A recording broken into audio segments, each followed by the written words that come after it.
Mrs., I want to thank you for liking my singing, even though it's pretty bad. Dear Shandy. Welcome back to Dear Shandy, listeners. Hello, Andy. Hello. How are you today? Good. You look very chic. Oh, chic. Yeah. Yeah, I'm okay with that. Who doesn't like being called chic? Yeah, chic is always good. Thank you, husband. You are welcome, wife. We are A-ing our listeners' cues, our Shandy's cues today. Yeah. You ready to get started? I'm ready for some A's. All right. This first question is from H, as in the letter. Dear Shandy, I've been a fan of Charlene since her pre-Andy days on The Bachelor, and I've been here for the podcast since day one. Thank you, H. It's been a true delight hearing how the show has grown and evolved over the last couple of years. How nice. Oh. I have a confession to make. I am terrible at breakups. I've had two big relationships in my life. The first lasted from the tail end of high school through my first year of college. The second started around my college graduation in 2020 and ended this past fall. Both breakups followed an eerily similar pattern. Out of the blue, I began to wonder if I was still in love about 6 months before taking any sort of breakup action, during which time I was anxious and on edge, constantly looking for evidence to push me one way or the other. After finally deciding to end things, I cut off communication for about a week and then resumed talking after a truly innocent, supposedly one-off check-in text. Oh my God, that's so relatable. Oh, yeah. It's like, oh, it's just a check-in text, and then they get back together. Within a month, we ended up going on an intense international trip together, yes, in both cases, and returned to the U.S. effectively reunited. During the 1 to 2 months that followed, I remained very uneasy until finally ending things again and successfully cutting off communication indefinitely. In both situations, the second breakup was followed by an enormous sense of relief and no leftover doubt, though there was a lingering sense that I should have stuck with my gut the first time and honestly acted even earlier. Given that I was still a teenager during the first relationship, I had chalked up this disastrous process to my youth and inexperience and was dismayed that the exact same thing unfolded last year. A few more relevant details. In both relationships, the guy in question was the same age as me. I'm 24 now. Wow, I was not expecting her to say she's 24. What were you thinking? I was getting more like 28, 29 vibes just from the writing. And in both cases, I felt like I grew past them. Neither guy was expecting it and both were devastated. Up to the breaking point, both relationships were overall happy and healthy. My central question is, how do you know when a good relationship is really over? Especially when there isn't any clear cause for doubt. In both relationships, I spent the better part of a year torturing myself with what ifs, wondering how it could be right to hurt someone that I cared about so much, or to say goodbye to something that once made me so happy. I look forward to the kick in the pants that you two never hesitate to provide. All the best, H. P.S. If geography matters at all in your assessment, I grew up in D.C., went to college in the Midwest, and now live in New York. Hello from the Upper East Side. Oh, nice. Local. Yeah. Close. Well, This is a easy and tough one to answer, Yeah. I think. it's easy to tell people what to do here. Yes. This is mathematical. It's like when you feel that a relationship is over, you should break up. And you should break up once. And that's it. That's Usually- math. And that's easy. Very easy to theorize Yes. and to tell someone to do that. Extremely difficult to follow that rule. Yeah. Extremely. And I feel like the only way to learn is to make that mistake. Maybe even 2 or 3 times, unfortunately. But the only way to learn how bad that behavior is to do it. And to define bad, I think it's just sort of a time suck. Oh, no, I'm not saying you're a bad person. Yeah. I'm saying look, love is a drug is a very, I know that's trite, but love, I like it. It's true. it's 100% true. As a matter of fact, it's scientifically true because love stimulates dopamine response the same way cocaine does, no differently, especially early love and breakup love. So the withdrawal, right? Yeah. So the love is a drug mostly at the very beginning and at the end. Yeah. In the middle, it's kind of like, oh, maybe you can still make the comparison, but it loses the connection. Yeah. It's a drug you're getting used to. Yeah. I believe it's called tachyphylaxis. Anyway, not getting into that.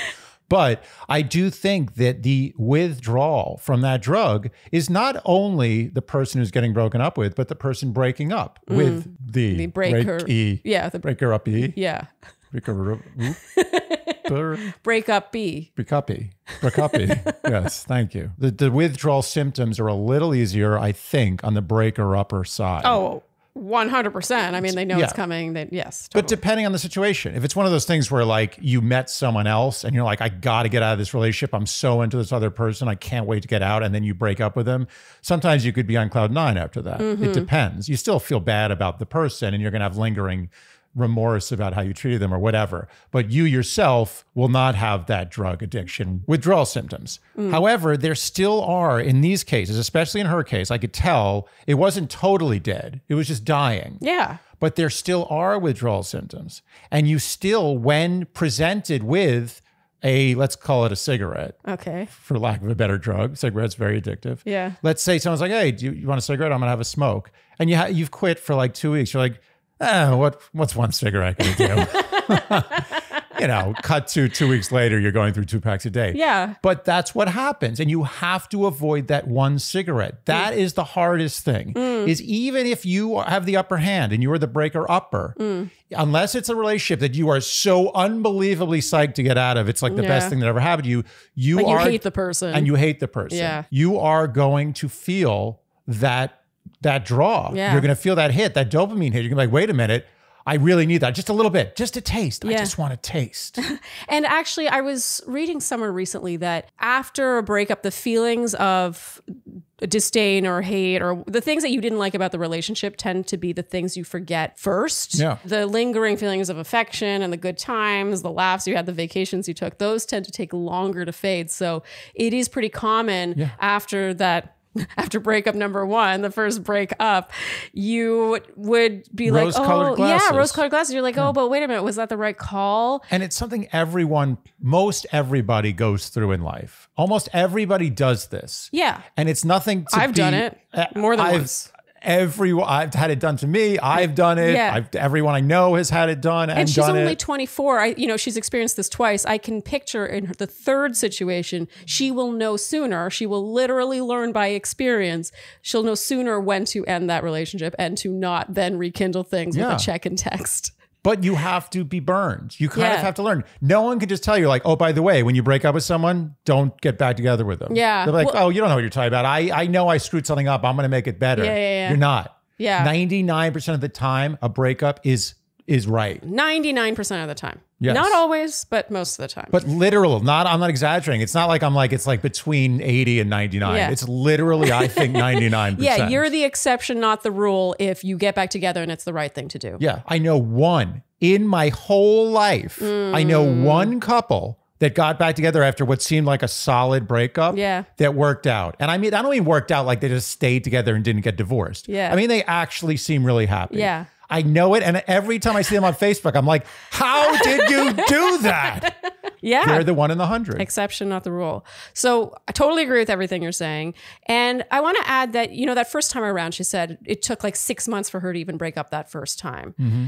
For me, if I'm to look back to being 24 and what I didn't heed enough, there's 2 things that come to mind. I wish I could tell my 24-year-old self anyway. I would have saved years of my life if I had focused on these 2 feelings. The first is that loss of a sort of starry-eyed admiration for your partner. And I'm not saying that means you're not yourself around them. It's more that like, I really care about what they have to say. I really respect their opinion. It's like a respect, admiration. You care about what they think and say above what your average person thinks and says. Do you know what I mean? They lose their Superman cape. Yeah. They're just a regular person Yeah. now. You lose your uber respect for them. Yeah, it's an uber respect. I love that I still have stars in my eyes for you. Not every day. No, it's not like an everyday thing, but I really care about what you have to say. And I remember being that age and having lost that with someone I had been with for many years. But I was like, oh, but they still really love me this much. And they're really funny. And they're good on paper. Like there was this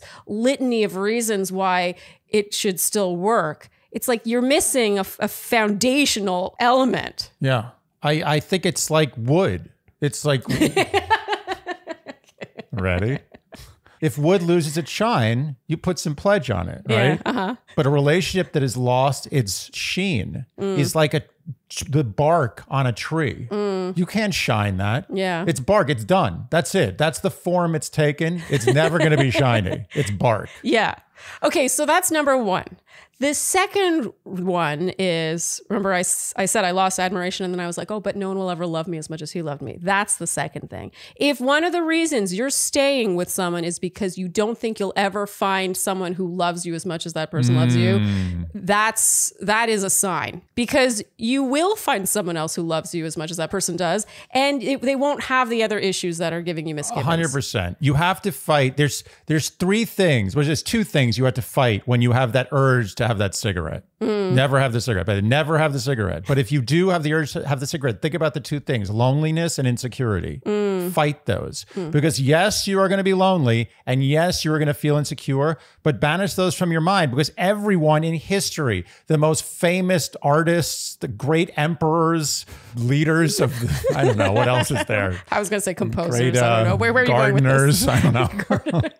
Gardeners deserve respect, let me tell you. Good landscaping? Oh, man. Are you kidding? When you go to one of those old, like, castle-y type places and they've got, like, a full-time gardener, you're like, that's art. Oh, yeah. No. That's a full-time it's job. like Palace of Versailles kind of gardening. Yeah. Oh, yeah. It's hardcore.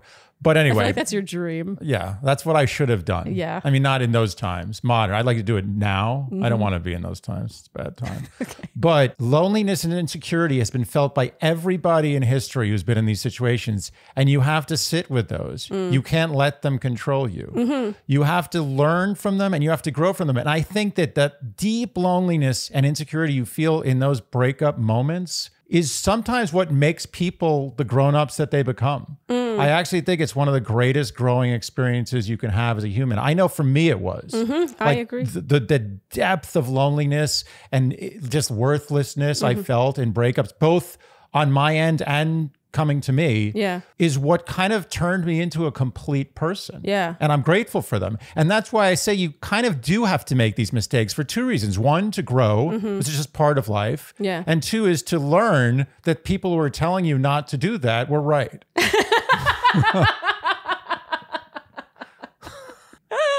Oh, that was such an Andy answer. Thank you. This is why I still have stars in my eyes for you. Oh.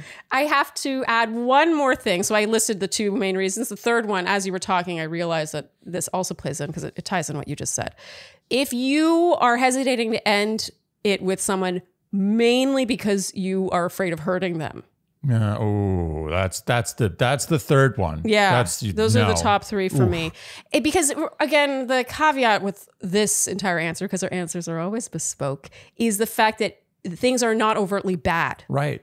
Of course, it's different if it's an abusive situation or it's like just not healthy or it's toxic in any way. That we're not talking about that. In this case where she said there was nothing wrong, like we got along great. They made me so happy at one point. Like, how am I supposed to know? Those are the main three things that stand out. I totally agree. That was I put up three fingers, but I only said two. That was the third. Yeah. To say I don't want to hurt them is, first of all, you're going to hurt everybody more. Yes. You and them, you and they, you and they will hurt vastly more because of your decision not to, quote, hurt them. In the long run. Trying to explain to someone how to break up is like almost like trying to explain to someone how to be like a great person. It's just impossible. You have to go through the steps. Yeah. But trying to explain to someone how to not get back together with someone you've broken up with is easier. And that is simply don't take the offer of that smoke ever. Okay. It's interesting. This was a sort of a two-part question. Yeah. The first time around and the second time around. I feel like I was more focused on the first time around. You were more focused on the second time around, but that's okay. We covered our bases. Okay. Good luck, H. I mean, she's only 24. She's right on schedule, honestly. Like, I truly believe her third breakup in the future, she'll be like, oh. Yeah. And I say she doesn't need us. Look, you learn from your mistakes. But know you're making the mistakes. Recognize the mistakes. Yeah. I mean, she's already so ahead by even knowing that she waited too long in the first place. Of course. Twice. She's 5 years ahead of where I was. And I felt like I was kind of ahead of the curve. Okay. Personalized hair care at Pros. When you started that one, I wasn't sure that was going to work out, but you found your way. Both. I liked that. Thank you. You know, I will say with Pros, which is personalized hair care. Very good. Yeah. I always just thought whatever shampoo I was using was fine. And then you use stuff that's really designed for your hair based on your hair type, based on your zip code, based on the hardness of the water. All these factors play into how your hair behaves and how it looks. And let me tell you, I notice a big difference when I use Pros. There's no question. Scalps are like fingerprints. No two are exactly alike. Ask all your friends. Say, do you have this exact thing happening? No, they don't. It's so true. So why not personalize a thing that's so important? Everyone thinks about their hair. Yeah. Everyone wants healthy hair. They want a non-flaky, itchy, red, scaly scalp. Not that I know anything about that. So why wouldn't you personalize that? You personalize the food you eat. You personalize your skincare routine, your clothes. You might get it tailored, or you might not buy something because it doesn't fit you right. It makes total sense, really. Yeah, you personalize your partner you spend your life with. You personalize your partner. So with Pros, you go online, you fill out their online consultation, which by the way is in depth. And I love how they make it fun. It's not like you're toiling away at the questionnaire. It's actually fun. And it actually gets you thinking because I'm like, oh wait, the water here is hard. I can tell with my nails that the water here is hard. And so it stands to reason that my hair is also suffering from that. And so it's just nice to have that extra bit of care in your hair care routine. And I will say the Shandies have come back with a lot of positivity on Pros. And also because I certainly care about this stuff and I know our Shandies do too, Pros is an industry leader in clean and responsible beauty. All of their ingredients are sustainably sourced, ethically gathered, and cruelty-free. And even though your name is literally on it, it's on the bottle. It says your name on the bottle. Oh, it does. If you are not 100% happy with it and you don't think it's the best hair care you've ever tried, you can set it back and they'll give you your money back. Guarantees. But you won't. You won't send it back. You'll only want more. So custom made-to-order hair care from Pros has your name all over it. Take your free in-depth hair consultation and get 15% off your first order today. Go to pros.com/Shandy. That's PROSE.com/Shandy for your free in-depth hair consultation and 15% off. All right, this next question is from Excommunicado. Oh, You want to just call them X? okay. Dear Shandy, love the show. I love it when they call it a show. I know, we The do novelty love still that. hasn't I think worn she off knows for we me. love that. Your relationship and banter are a consistent inspiration. Thank you. Thanks. I have always wanted to write in, but I have so many problems. It's been hard to choose just one. If this is chosen, I'd like to do a shout out to my fellow Shandy PW, who is my personal Shandy, doling out advice that she thinks you two might give. Love you, PW. Oh, how sweet. Wow. Hi, PW. I feel competition. Recently, a group of my friends have imploded, and I'm wondering whether I should slow-mo run away or if I should try to pull some people from the wreckage. There are 4 other characters in this story, 3 girls and 1 boy. One is called Ghost, 32 years old, female. Meanie, 44 years old, female. Chill, the boy, 46 years old. And Innocent Bystander, IB, 40 years old. I'm already lost. Okay, so X is the one writing the email. Ghost, Meanie. 32 male. Yeah, I don't know if you need to know their ages, It's but important. Ghost, Meanie, and Innocent Bystander are female, and Chill is the male who is 46. And he's 46. Yes. X is 39 years old. I am 39 years old. I've known Ghost for 6 years, Chill for 5 years, and I met Meanie and IB last year. I met each of these friends individually, taught them to play pickleball, introduced them to each other, and created a group chat. For about a year, things were going really well, and we would play together a few times a week.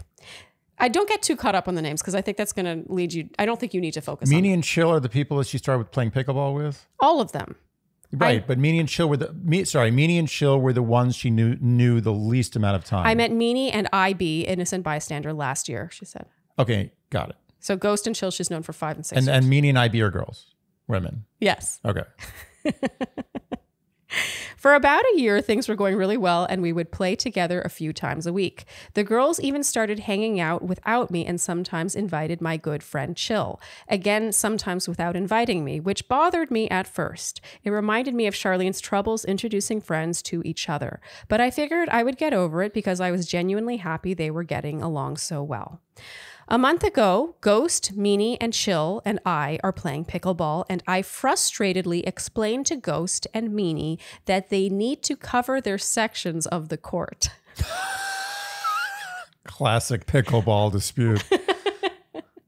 After the game, Ghost yells, "Don't play with me anymore," and storms off. So remember, Wow. Ghost, she's known for 6 years. It's heated. Then I talked to a pissed off meanie and eventually convinced her that it was meant as constructive feedback. But I'm a litigator, so she could have just been tired of arguing. Last week, I texted Ghost and Meanie asking if we were okay.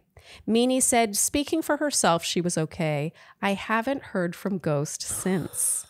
My question is, what do I do now? Ghost ignores me in the group chat, so I assume she's just throwing our 6-year relationship away. Chill doesn't want to get into the drama, and he has no idea why Ghost is mad. I told Chill that I would not hold it against him if he kept playing with Ghost, but I'm actually really hurt. I could not remain friends with someone who treated one of my friends the way Ghost treated me. Chill and I have reliably hung out at least twice a month for 5 years. IB, innocent bystander, wasn't there. In retrospect, Chill is the innocent bystander, but I chose what I chose. This shows she did one draft. That's it. There's no rewrite. Meanie is mean, so she's not a big loss. Nice. These are my only single friends in my area, so it stings to start anew, but maybe these relationships have run their course anyway. What should I do? Supplementary information. Ghost, Meanie, and IB are terrible pickleball players. Chill is athletic and low-key obsessed with pickleball. He has no trouble meeting other people on the courts. So it's not as if Chill has to play with these girls or else he has no one to play with. Also, everyone in this group is single and no one has dated anyone else in the group or has made any moves on anyone else. Your thoughts would be appreciated. Signed, excommunicado. I have an instant reaction to this one, and I'm kind of curious to see what you say before I say what I say. Or are you confused by all the names and you want me to go first? It's a little confusing. I think I get it, but I immediately understand why she's upset about the dynamic. Yes. That makes total sense. That makes more to me. sense to me than actually what she's writing in about. Right. The thing that she's writing in about, my instinct was, and this is nothing against excommunicado. Yeah. I just think there's something else going on there in that relationship. I don't believe one pickleball altercation. I feel like that friendship might have ended for another reason. That was maybe brewing. it was the straw. It was the straw. Yeah. I don't think that she's just like, no one talks to me like that on the pickleball court. I'm done. She's dead to me. Yeah. That's craziness. But I also think that, I guess, okay, when I read this the first time and the second time, because this is the second time I'm reading this, I wonder if X is a little abrasive. And even the way she handled telling Meanie that she was just giving constructive feedback. You know, it can be a constructive feedback, but it's really all about the execution and the delivery. And if that comes across as overly aggressive or like you're shouting or talking down to, you're patronizing, condescending, a million different tones that could be taken poorly. I wonder if Ghost wants more of an olive branch than just a group like, hey, are we good text? And I am a sensitive person. I'm a sensitive friend. And I think that I'm both that way with receiving and giving in my friendships. So I can't help but that's what stands out to me is I don't know if I'm fully getting the impression that X to Ghost was like, I hope you know I didn't mean, I was just in the moment. I was really emotional. Like I was in, we were playing pickleball. I was all like revved up and I hope it didn't sound personal or like I was talking down to you. Or is there something else going on? Like it seems like she's a little quick to let this. She's accusing Ghost of throwing away their 6-year friendship. But to me, she seems kind of willing to throw away the 6-year friendship. I agree. It kind of takes two to tango. I think there's some pride involved here. Yes. I don't think she wants to go and really like give any sort of mea culpa in any way, even if it's not appropriate, like just to sort of mend fences. Yes. That's what you mend, right? I was about to say mend bridges. You definitely don't mend. You could mend a bridge. Yeah, but burning bridges and mending. Burning bridge and mending fences. Is that what it is? Although to be honest, Those are not equal. No one mends fences anymore. No one does. Fences are not a thing that get mended anymore. Well, and I would think burning a bridge is a way more permanent and like that has burning a bridge is always gonna. Bridges are always gonna be around, and burning them is always gonna be really bad. Yeah, and end the possibility of anyone getting across that bridge again. Okay, so do you see eye to eye with me on what this? I'm saying is, okay. I think that she is a little too proud to mend the fence. Yeah, and she's like, why are you taking this so personally? You're going to throw away our friendship? You're not just okay with this? Yeah. And I'm getting a personality vibe here, which she talked about talking to a pissed off Meanie, eventually convincing her that it was meant as constructive feedback, but, quote, I'm a litigator, so she could have just been tired of arguing. That really stands out to me. What I get the feeling that Meanie actually isn't that mean. Meanie sounds a little more chill. You know what I actually think? I'm gonna switch the names around. I think Meanie might be chill. Oh wait, Meanie should be named Chill. Yeah. Okay. And I think excommunicado, I think you might be Meanie. It's just supposed to be a light, fun activity that they're doing together. And she says that they're all terrible players. It's like, you don't need to yell at them when they didn't cover their sections properly. Yeah. And then from there, explain that it was meant as constructive feedback. And then when they don't get over it in the timeline that you think is appropriate, then you're like, okay, well, this 6-year friendship is over. Are they throwing it away? It just seems very like reactive and like too quick to let it all go. I agree with you. And I think unless there was a lot of money on this game, which based on this story, I don't think there was. I don't think so either. There's no reason in pickleball to get that heated. I'm sorry. You either have to be a professional level pickleball player, and this is like your life. And even when you're playing a game, like a fun game on a Sunday, you're still taking it like this is life. Or there's $100,000 on the game.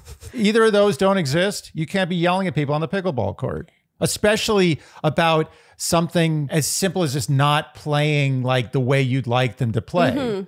Maybe if someone got angry and they smacked you in the head with their pickleball paddle, that's a good reason to yell at someone on the pickleball court. Yes. But I think she was too abrasive. I think you're right. That's you touched on the right thing. That's what stands out to me, especially how it almost seems like she litigated Meanie into agreeing, okay, yeah, it was just constructive feedback. Like, okay, like, let's just stop talking about it. We're fine. Like, it sounds like Meanie is not very confrontational, and Ghost probably isn't either, except that she has been pushed over the edge. This was the straw. And I agree with your initial point, which is that this has been building for way longer than X realizes. Yeah. And this was the straw, and Ghost was like, I don't need this shit. I think this is a wake-up call. I think, and I hate to say this, I hate to go against our Shandy. It's out of love. No, but I do this with care, really. I think this is an am I the asshole question. 100%. And excommunicado, you're the asshole. I mean, that's the vibe I'm getting as well. And we have to also touch on that one layer deeper, which is she has introduced all these friends. Yeah. She was holding it a little against Chill that he would still continue to see these friends that she had introduced them to. And trust me, X, when you talked about, the introducing of friends, them hanging out without you and you feeling left out, like I relate to that more than you know. But, or maybe not more than you know, because you've heard me talk about it a lot on the podcast. Yeah. But I feel that Chill is kind of like, he's like, I'm not involved in this. Yeah. An innocent bystander. Also, she's almost upset at them for not being upset with the friends that she got angry at for not covering the pickleball courts, and then continuing to hang out with them and not choosing her side. It's like, maybe you're the common denominator. Or maybe this is her kind of passive, I guess it's not passive aggressive, it's aggressive way of expressing her distaste with the fact that they're kind of a friend group, sometimes outside of her, and she's the reason why they're friends. In which case, I kind of wish she would just bring it up. Yeah, I think there needs to be. And that's so easy for me to say of all people.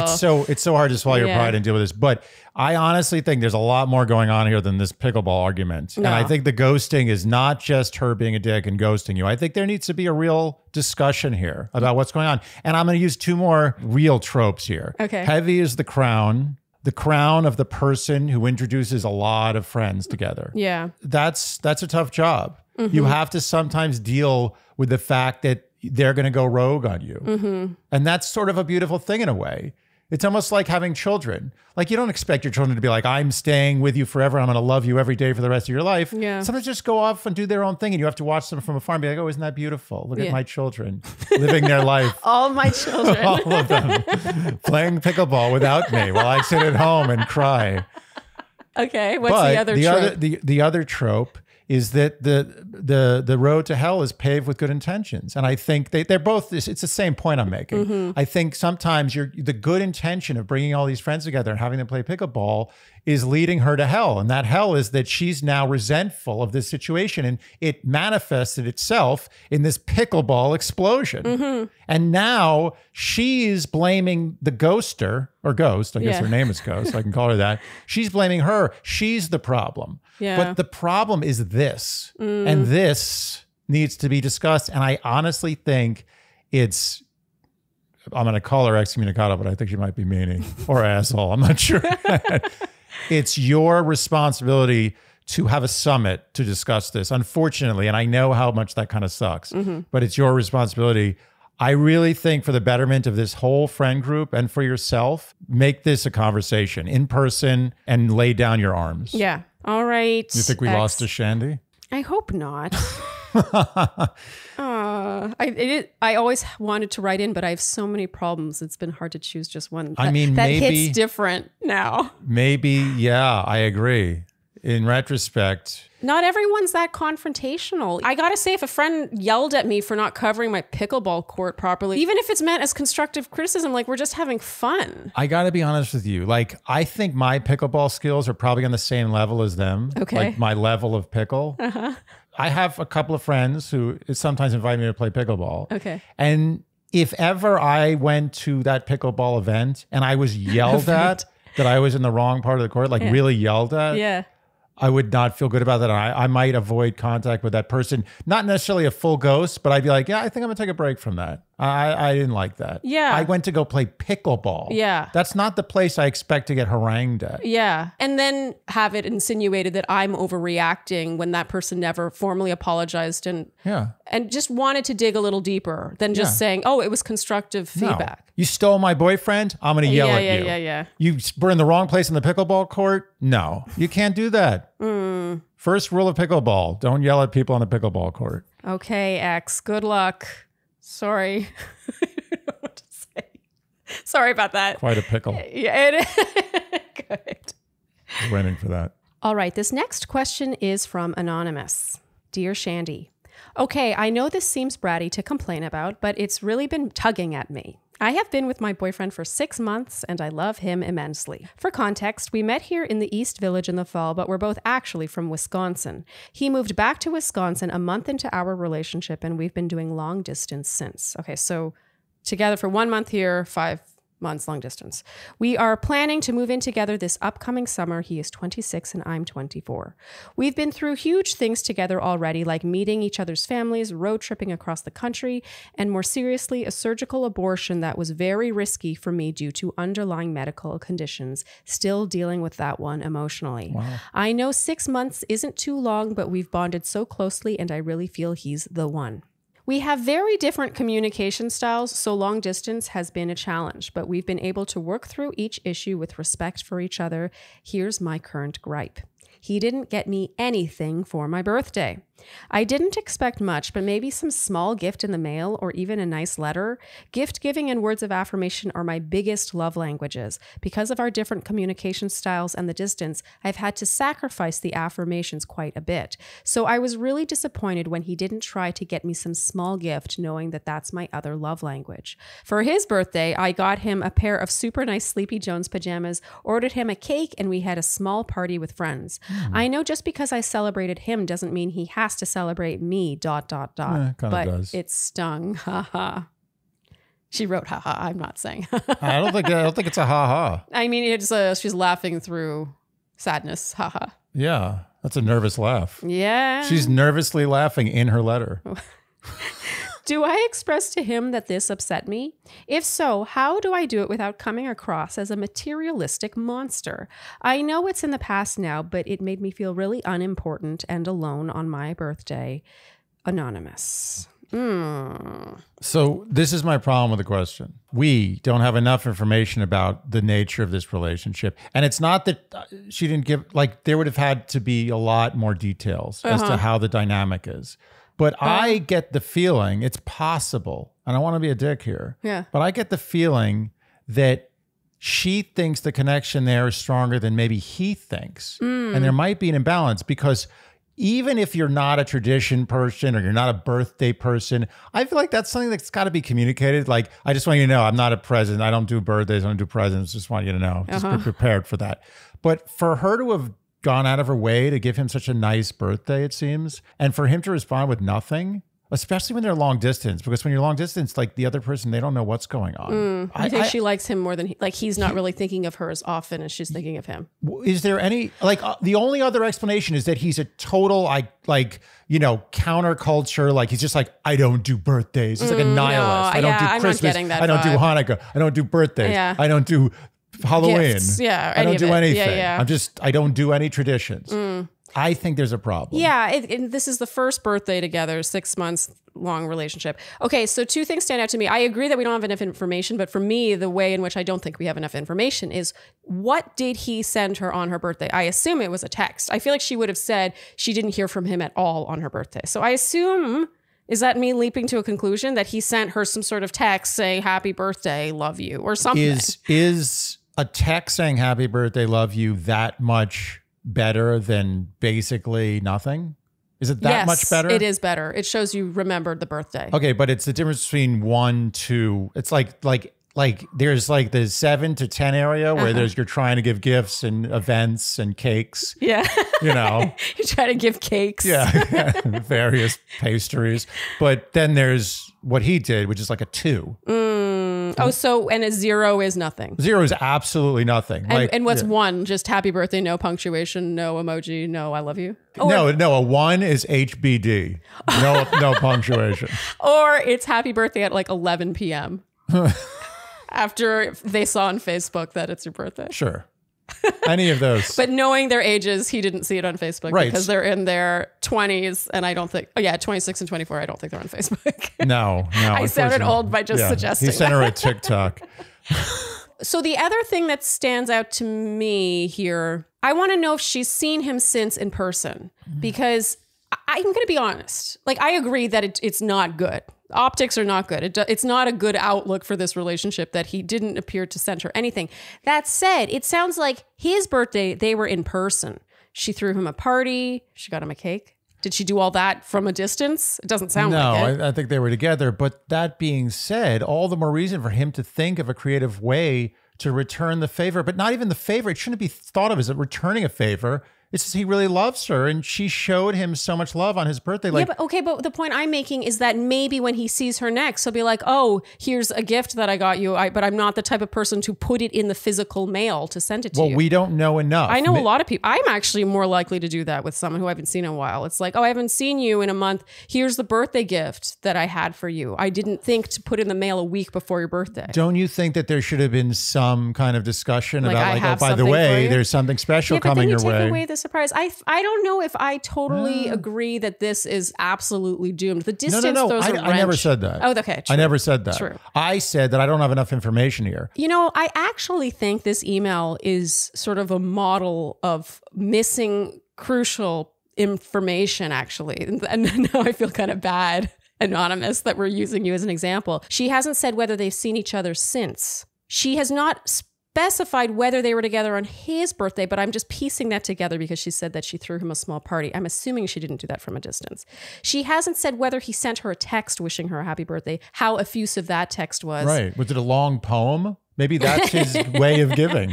Let's assume some things because we have to. Yes. Otherwise, we're just going to give a non-answer. Yeah. Let's assume that the text was, "Hey, happy birthday!" exclamation point, and then like the balloons, confetti or something. I gotta say, I'm wowed by those every time, especially since I cannot for the life of me figure out how to send one of those. That's like a 1.5 on the scale. It's really sad because I could just Google it. How to send the balloons via Honestly, iMessage. sometimes I don't mean to send it, and I just like if I say congratulations exclamation point, it just does it without me even doing anything. Okay. And I'm like, oh, that was nice. So maybe it's possible I've sent that without meaning to. I know every time I've ever sent it, I didn't mean to. Okay, so 1.5 sounds about right. Yeah. He didn't mean to send her the balloons. It just he gets an extra, Apple sent her the balloons. Yeah, he gets an extra half, a gift point from Apple. Yeah. I think there are 3 possibilities here. One is that he's just not a gift giver. It's not in his language. Which is very possible. Yeah, and that's fine. You're just dealing with it. You'll have to accept that. Maybe the relationship is totally fine, and this guy just doesn't give gifts. Or you can tell him that you want gifts, and then he can attempt to get you gifts. And Sure. they probably won't be great gifts because he's they'll be innately not a crappy great gifts. gift giver. Yeah. Or he'll give you gifts in totally random times. Like it'll be like some random day in April and you'll get a big gift for no reason. Yeah. Who knows? So that's fine. That's a green light. Everything's good. He's just, he's got idiosyncrasies. Number 2 is, and I've been in this position before in long distance relationships. He doesn't have as much of an interest in this relationship as you. And one of the ways that manifests itself, I feel, is the lack of the need, the feeling like I don't have a need to get you anything because number 1, that's sending the wrong message. And number 2, this isn't that for me. You're not in the gift giving on the birthday compartment. And that's a problem. Yeah. And I think 2B of that is the idea that he likes her and he likes texting her and sort of checking in with her, having someone to tell about his day to. Yeah, that makes sense somehow. Kind of. Yeah, good enough. But it's more in like this casual texting kind of way and not in a, it's Anonymous's birthday in a couple of weeks and I have been thinking about what to get her and I'm going to drop this thing in the mail 10 days in advance so it definitely gets there in time for her birthday. Like he's just putting all of that thought, like that, that in advance thought, that really takes planning to do that. He's just not thinking about her that much in that way. So maybe he's at like in the relationship course, he's on like mile marker 1 and she's on mile marker 3. Yeah. And they're just not in the same place, but that doesn't necessarily mean that he's not going to get there. Yeah. He's just a little behind her. Yeah. And it's possible if they were in the same place that, it wouldn't be as out of sight, out of mind. Exactly. Okay. So what's number 3? Well, number 3 is what you were touching on earlier, is that he did send her something. Or no, he did get her something. He got her something. Yeah. And he's either going to give it to her in person or it's going to land in the mail sometime a little off target. I don't picture this guy putting a gift in the mail, honestly. I don't picture it either. But I do picture him having gotten her something and putting it in his suitcase for the next time he sees her. Sure. And that's the reason why I agree with you that the conversation should wait until the next time they see each other. And so in conclusion, our answer, Anonymous, to your email is that your email doesn't have enough information to write into a podcast. How dare you? But she says, how do I do this without coming across as a materialistic monster? I feel like there's a lot in between not expressing this and immediately coming off as a materialistic monster. That's, to me, what that shows is that they are not as familiar as she thinks. Yeah. The fact that you would think you'd come off as a monster for questioning someone why they didn't do anything for your birthday in the honeymoon period of your relationship after you went out of your way to get them a nice birthday suggests to me exactly what you're saying is that there's a real imbalance there. Interesting. Okay, some food for thought, Anonymous. And of course, we don't know what we're talking about. It's like we're just piecing this together. So maybe we give dangerously bad advice. You can disregard everything we've said here if you want. Good luck. All right, this next question is from A as in the letter. Hi, Shandy. I have a question about friendships. I have been friends with L for about 7 years. We met when our daughters became best friends in elementary school. Me and L had been pretty inseparable for several years. We have been through a lot together, me having multiple children, her kids growing up, her struggles in her marriage. L and her husband had a very complicated relationship, and in my opinion, they couldn't have been worse for each other. He is very type A. She is super go with the flow. They fought all the time. Well, a couple years ago, they separated and just finalized their divorce. While me and Elle remain friends, I have seen a big change in her. She has a new boyfriend who she spends all her time with, and she is rarely the one to contact me first. I no longer drink alcohol and have realized that alcohol was a major part of our friendship. I feel like we will always be friends, but the dynamics of our friendship have changed, and I don't think they are ever going to go back to the way they were. It's sad, but that's how life goes, I suppose. I never had an issue with her husband, only that I thought they were quite incompatible. Well, her husband still lives close by, and I see him regularly because of our daughters. He has a new girlfriend, and as it turns out, I really like her. She is super nice and clearly a much better match. We have a lot in common. She is new to town and mentioned that we should go for a hike sometime. My question is, what are the rules with this sort of thing? Am I allowed to befriend the new girlfriend? Should I be friendly but keep things at a distance? Our town is small enough that I'll see her around. I do think that both Elle and her husband have handled the divorce pretty terribly, but my ultimate devotion is always going to be with Elle. How does one handle a situation such as this? It's my first friend divorce experience. Thanks for doing God's work with the pod, A. And we followed up for ages. Her friend, her ex-husband, and the new girlfriend are all in their late 40s, and she is in her late 30s. I think in certain cases in life, I don't believe in like blind loyalty. I think that's dangerous. Mm-hmm. But I think in certain cases in life with friendships and loves, I think loyalty sometimes has to take precedence over the desire to have a relationship with some individual. Mm-hmm.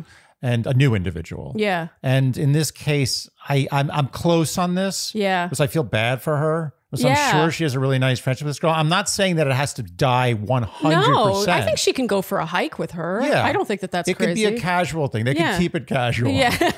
But yeah. Yeah, I just don't think they should become BFFs. They can't become BFFs just because of the loyalty issue. And who knows where this evolves. Maybe Elle becomes a total dick, extricates herself from her life entirely and is just not there and is like goodbye. And then in that case, she can do whatever she wants. Yeah. But as long as Elle is kind of in the fray, I think loyalty has to take precedence here. And I think she has to be very careful about how she tends to this new relationship. And by the way, I think that when you reach this age, she's in her late 30s, they're in their late 40s. Hard to make friends. It is hard to make friends. And also, it's kind of an age where you realize that friends that you once had, like she even said that she doesn't drink alcohol anymore. And she's like, oh, wait a minute.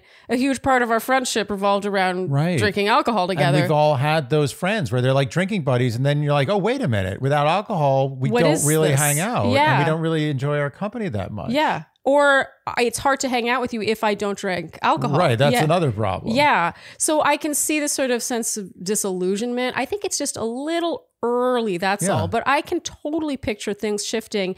And if Elle continues to not make a reciprocal effort in this friendship and just becomes more distant and, I don't know, just starts fading out, I don't think it's the end of the world. I do. If you what? No, I agree. So okay. I meant to say I agree. I was like, what? I do. Yeah, I don't think it's the end of the world if A starts befriending the new girlfriend more. For me, I'm just in the same way that I feel left out if people that I've introduced start hanging out without me. She technically knows the ex-husband and this girlfriend because of Elle. Oh, there's a lot of fouls being committed if she develops a deep bond with this new person. Yeah, without trying to make sure that Elle is being tended to. Yeah. In some way. I would say this, keep the new relationship in first gear. And if Elle shuts the car off, then shift it up to fourth gear. And do you think that she should tell Elle that she's going hiking with this? I love questions like this because it's so sticky. I love sticky questions. Sticky. I know you don't love super sticky questions, but I love them. Forgive me. The problem is I kind of think in this situation, it's better to ask for forgiveness than permission, just because I think there's a good chance Elle won't find out that she's having these little dalliances. That's true. Is dalliances a thing? Is this considered a dalliance? Yeah. I don't think she's going to find out. And if it's a risk. It's a small risk, but I don't think she'll find out. In that case, better to ask for forgiveness because Elle's already kind of become this checked out a little. Yeah, outsider for her. I don't think she should tell her. And usually I would lean in that direction. I usually feel like open communication is the best. Yeah. I think in this case, she might want to have a tiny bit of her cake and eat it too. Yeah. Just try. I think she can get away with it. I agree. You know, a lot of times, just as with romantic relationships, I think platonic friendships have a season. Agreed. She said she doesn't think their friendship will ever go back to the way it was, that it was a time in their lives. She doesn't drink alcohol anymore. Their daughters are not in the same point, you know, in their youth or school or whatever. Yeah. They're not both married and like living in the same neighborhood. There's a million reasons why they were close at that time. I think she should watch to see how much of an effort Elle makes And if it's not matching her, she doesn't have to hold on to that forever. She should preserve this in its embryonic state as best as she can. Yes, yeah. And try to have a little bit of cake and eat a little bit of it at the same time. A little bit of that cake. Our answer, obviously, I can picture people having different reactions to this, but I think it is hard to make friends at a certain point in life. It's so hard. And it's pretty cool when you meet someone. Yeah. Like when I meet a new girlfriend of one of your friends, and I really like them, I get really excited about it because it just doesn't happen that often. I know. And you're like, oh, this is cool to meet someone who I want to go on a hike with and not get wasted with necessarily. You know what I mean? Later in life, it almost is the same emotional experience as finding a new love. Yes. It's just like, wow, like I thought this was over for me. I thought I had my friends. Yeah. And now a new, like actual friend, like a childhood kind of friendship. Yeah. And for that reason, I think loyalty still has to be in the mix here. Yeah. But slightly compromised. I don't know how much we helped with our answer for that one, but good luck. I really relate to your question. Sometimes you can be both wrong and right. Mm-hmm. And you should be a little selfish sometimes. Yeah, definitely. All right. This next question is from Mrs. Oh. Mrs. MISSIS. I thought that was cute. Dear Shandy. Oh, Mrs. Got it. Call me Mrs. I am a 35-year-old woman and I consider myself a loyal Shandy since I watch and rewatch all your videos, not just Bachelor recaps. Wow. Thank you, Mrs. Thank you. Loyal. I love Charlene's banter with Andy and I can't tell you how many times I returned to videos just to listen to Andy's singing. Oh. Wow, she has bad taste in singing. Do you want to sing a thank you to her? Okay. Mrs., I want to thank you for liking my singing, even though it's pretty bad. I grew up in the Middle East and English isn't my first language. I learned English by watching 90s sitcoms and listening to English 80s and 90s songs. I hope this explains why I enjoy Andy's singing. Now it's making sense. Wow. I mean, her English is amazing. Yeah. Being from the Middle East means that I'm from a culture that still practices arranged marriages, and that's how I got married back when I was 22. While it was an arranged marriage, I still had some say in the matter, and when my husband proposed, I recalled thinking that he's not really bad looking. Also, I was thinking of more practical things, like what role do women in his family have in a household? After all, I had ambitions and I wanted to only agree to marrying someone from a family that had precedent in terms of women in the workforce. I'm happy to tell you that my husband didn't disappoint in that area. After a year of marriage, we moved to the US so I can pursue graduate school. Oh, I love this story already.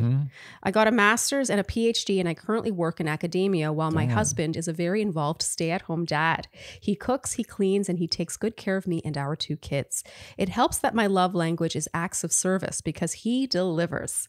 For example, last week I was late for work and was panicking because I needed to stop for fuel, which would make me even more late. However, my husband told me he woke up earlier and filled up my tank while I was sleeping, so I didn't have to worry about it. God, this guy. Oh my God. Is there a problem with him? You have a problem with him? That's so romantic. Unbelievable. I want someone to fill up my tank while I'm sleeping or anytime. This is one of many examples of him taking care of me. Life is good. However, I'm writing to a podcast, so there is an issue I need your help with. I'm reaching out because since we moved to the States, I can't help but feel like I missed out on romance. I actually started watching The Bachelor because I wanted to see what it's like for people to get married after knowing each other and falling in love. Andy is probably laughing at this because after watching a few seasons, I realized that The Bachelor isn't really how people end up getting married in the real world. But at least that's how I knew of Charlene, and it got me to watch you guys and learn about your experience and insights into dating and romance. Oh, this is a real Shandy. This is so a nice. Shandy through and through. I won't lie, having an arranged marriage means that everything is practical, including sex. There was no romance. I have no idea what having physical chemistry feels like, let alone having an orgasm during sex. Don't get me wrong, I'm no master of my domain. Seinfeld reference. I have pleasured myself and I know what an orgasm is like. I I just never had one during sex with my husband. It's sad since we've been married for 13 years and have 2 kids. Yes, I have been faking orgasms for 13 years. I know Charlene is probably cringing in disappointment. Oh, no. She's such a Shandy. Such a Shandy. I'm so touched. Mrs. Wow, you're really coming after our hearts here. Recently, I've been educating myself about female orgasms and learned that some women don't have orgasms from penetration alone. It occurred to me that maybe I could pleasure myself through external stimulation during sex, but I'm so scared that it might hurt my husband's ego if I do that. Like I mentioned, he's a very involved stay-at-home dad, but that doesn't mean he isn't insecure about his masculinity. He already feels emasculated since he's the one doing all the cooking and cleaning, which is traditionally a woman's role in our culture. It's true that our marriage was arranged, but I grew to love him so much and I can't/don't want to do anything that could/would hurt his feelings. Did I miss out on romance and experiencing physical chemistry? Is it worth it for a woman to have an orgasm during sex? And if so, how do I even approach the subject without hurting my husband's feelings? For context, if needed, my husband is 7 years older than me and he is the only man I have ever been with. Sincerely, Mrs.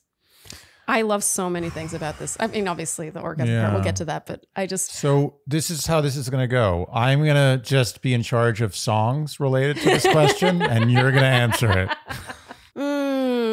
I really think that her husband's going to... I don't think she needs to be like, I've been faking orgasms for 13 years. I don't think that's necessary, but I think she can be like, oh, I want to try bringing a toy into the bedroom. I want to like sort of take things up a notch. Like, I love you so much. I want to experience this together. Okay, good. That's what I was going to say. And it doesn't have to be emasculating. You know, she's really not in the minority to struggle to orgasm from penetration alone. It's extremely common. Extremely common. And I'll tell you something, she's obviously very smart. Yeah. I mean, I never would have guessed that English wasn't her first language based on this email. Unbelievable. Can you imagine that this person could speak a foreign language fluently? And my point is that I trust you, Mrs.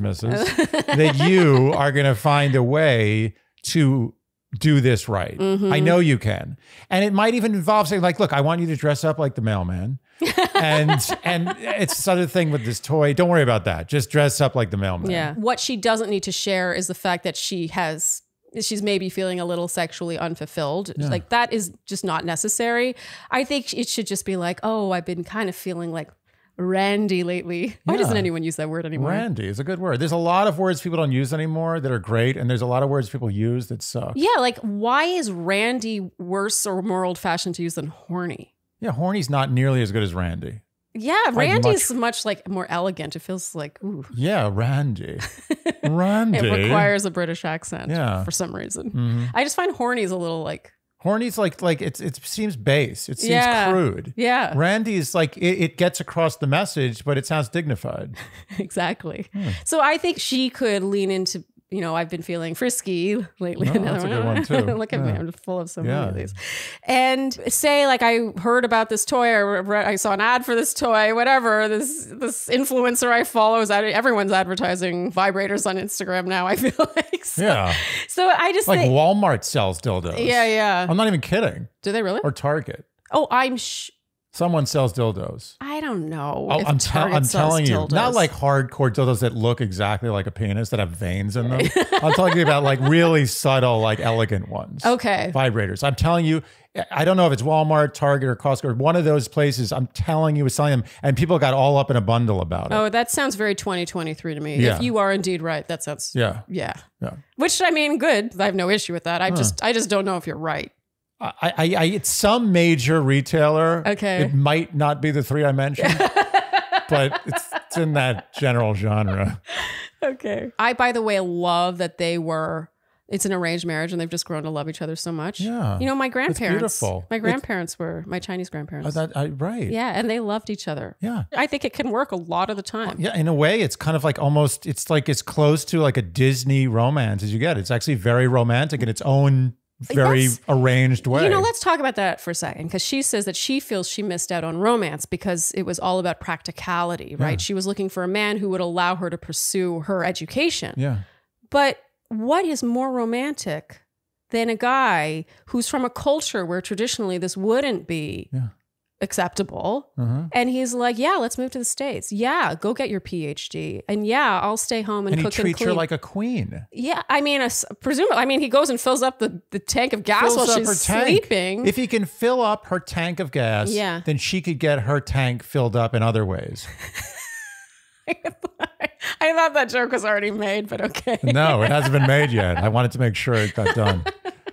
No, but seriously, if he's willing to do all these acts of service, he's filling up her tank, he's cooking her dinner, he's taking care of the kids. He basically gives himself to her in every way imaginable. She says that she feels that she missed out on romance. I want you, Mrs. Your homework is to realize how romantic us being outsiders, your story is to us. It is. I think it's really romantic that they were in an arranged marriage and then they came to really love each other. It's like practicality first, romance second. So what? Most of the time it's romance first and then practicality second. Of course. Like, it's just a different order. Yeah. It's practicality for a lot of people. It sounds like she has more romance in her 13-year marriage than most people have in similar length relationships that started with romance. And I couldn't agree more. And I don't think that sex is honestly even that important a part of romance in long-term relationships. I think it actually oftentimes is one of the least important things. Acts of service, like showing other ways you love them in ways, surprising ways, selfless ways. That's romance. Romance in the first week is sex. Okay, fine. Sometimes. But I think that this relationship has room for a whole other gear. And I think that I didn't say a whole nother gear. I don't like that. I said a whole other gear. I know you were thinking Did that. you? I said a whole other gear. Did you? I did not say nother. It's kind of sounded like I didn't say nother. You drew attention to it.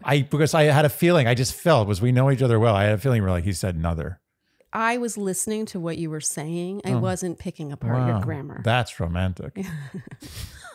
Anyway, my point is that this relationship not only is romantic in all the ways you've said, it can become even hot romantic. And I think that gear hasn't been really touched on. And I think this can be the way she allows it to enter the fray. Yeah, completing the reverse order thing. I think she can get there. She hasn't even tried. Hasn't tried. Like, look at everything else she's tried in this relationship and how it's succeeded. Like crazy. I don't think this woman fails at anything she does. You know what she can get? She can get one of those toys where he presses the button. Oh, yeah. That way he's not emasculated. He's in charge.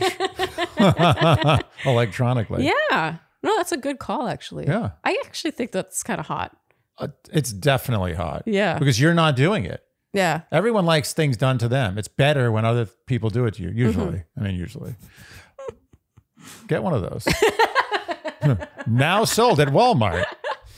Do you think our answer was too simplistic to that? I can't tell. I mean, if it gets deeper, I feel like you've got to go to a trained professional, which we never claim to be, by the way. No, we are not professionals. Yeah. You could go to a sex therapist, but I feel like you're not at that point yet. And you're going to be into it. Trust me, it's going to work. This is going to be a good thing for both of you. What do you mean of course she's going to be into it. No, but I mean, it's going to be a good time. Know how else to say that. Okay, Mrs. Thank you. I mean, your email. Thank you for your lovely sweet. email and also for trusting us. I will wish you luck, but I don't really think you need much luck. Yeah, Mrs. An exemplary Shandy. Yes, indeed. Oh, and update us, please. Yeah. We would love that. Not in a weird way. Yeah. We just want an update. We don't need graphic details, but I mean, we would love to hear an update to this one. Yes. All right, Andy, I think then that's a wrap for this Q&A. Q&A 34. With a bow. 34. Yeah. Wow. 34 Q&As. And it kind of puts it all in perspective, doesn't it? Wow. It's a lot of hot air. Kind of makes you wonder what we've been saying for all these hours. Jeez. What people know about us. God, how can we talk that much? I know. We could lift a blimp.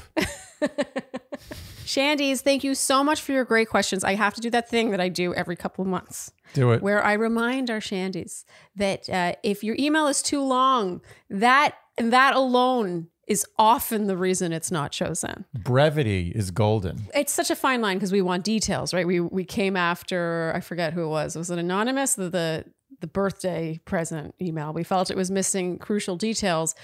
So you want details, but some of them are just too long. Like it would take 10 minutes plus to read them, which takes up too much of the episode. Yeah. And I also feel like you start to fade, Andy. I do.